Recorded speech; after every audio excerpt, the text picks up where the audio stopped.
खेल मंत्रालय ने भारतीय कुश्ती महासंघ को रद्द कर दिया है और इसी के साथ संजय सिंह के लिए सभी फैसलों पर रोक लगा दी गई है। हवाला ये दिया गया है कि नव निर्वाचित संस्था ने उचित प्रक्रिया का पालन नहीं किया। दरअसल रेसलिंग फेडरेशन ऑफ इंडिया के चुनाव 21 दिसंबर को हुए थे और इसमें पूर्व अध्यक्ष बृजभूषण शरण सिंह के खासमखास संजय सिंह ने जीत हासिल की और इस जीत ने पहलवानों को बेचैन कर दिया। संजय सिंह के WFI अध्यक्ष बनने के विरोध में गुरुवार को ओलंपिक मेडलिस्ट साक्षी मलिक ने कुश्ती को अलविदा कह दिया, तो अगले ही दिन बजरंग पुनिया ने पद्मश्री पुरस्कार लौटा दिया। कांग्रेस नेता प्रियंका गांधी साक्षी और बजरंग से मुलाकात करने पहुंचे और इसी के साथ सियासत गरमाने लगी। मामला और आगे बढ़ता उसके पहले सरकार ने फेडरेशन को ही निलंबित कर दिया। नमस्कार, मैं हूं आपके साथ रचना। इंडिया टीवी एक्सप्लेनर में आज जानने की कोशिश करेंगे कि बृजभूषण शरण सिंह के खिलाफ सीधे एक्शन की जगह सरकार ने लंबा रास्ता क्यों अख्तियार किया।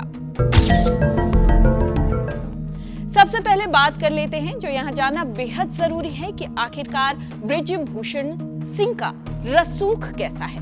बृजभूषण शरण सिंह का पूर्वी यूपी की राजनीति में बहुत बड़ा प्रभाव है। बीजेपी के टिकट पर वो 5 बार सांसदी जीत चुके हैं, तो समाजवादी पार्टी से भी वो 1 बार सांसद रह चुके हैं, कुल जमा 6 बार। बृजभूषण इंजीनियरिंग, फार्मेसी, शिक्षा, कानून और बाकी तमाम 50 से ज्यादा शैक्षणिक संस्थानों में सक्रिय रूप से इन तमाम संस्थानों से जुड़े हुए हैं और माना जाता है कि उन्हें अयोध्या के पुजारियों के एक बड़े वर्ग का समर्थन भी हासिल है, जो कि उन पर लगे इल्जामों के बाद भी अटूट कायम है। कैसरगंज, गोंडा, बहराइच में उनका बड़ा प्रभाव है। अब आपको बताते हैं कि आखिरकार बीजेपी के लिए गले की फांस क्यों बन गए थे बृजभूषण। दरअसल यौन शोषण के आरोपों के बाद जब से पहलवानों संग इनका विवाद बढ़ा, तब से सिंह बीजेपी के लिए गले की हड्डी बन गए थे। मुश्किल ये है कि अगर बीजेपी ने उन्हें टिकट नहीं दिया तो वो जीतने के लिए किसी अन्य पार्टी में शामिल हो सकते हैं, जैसा कि उनका राजनीतिक रसूख हमने आपको पहले ही बता दिया है। इससे बीजेपी को 1 सीट का नुकसान होगा। सिंह का केसरगंज, श्रावस्ती, बस्ती और अयोध्या लोकसभा क्षेत्र में वर्चस्व है। इसे कुछ इस तरीके से समझिए और उन्हें नजरअंदाज करना भारी पड़ सकता है। उन्हें किसी भी सूरत में नजरअंदाज नहीं किया जा सकता। हालांकि दूसरी तरफ बीजेपी को जाट वोटर्स की भी चिंता थी। उनके खिलाफ विरोध में शामिल ज्यादातर पहलवान इसी समुदाय से यानी जाट समुदाय से ही आते हैं। हरियाणा की आबादी का लगभग 28% हिस्सा जाटों का है। उत्तरी हरियाणा को छोड़कर राज्य में हर जगह जाटों का गढ़ बना हुआ है।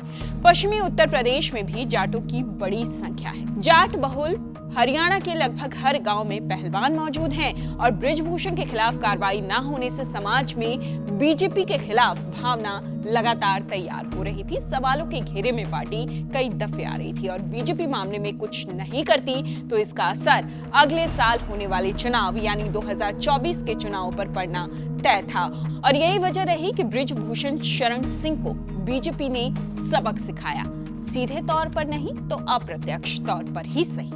ये स्टोरी आपको कैसी लगी हमें कमेंट बॉक्स में जरूर बताइए। इंडिया टीवी में इस तरह की खबरें देखते रहने के लिए लाइक कीजिए, शेयर कीजिए इंडिया टीवी।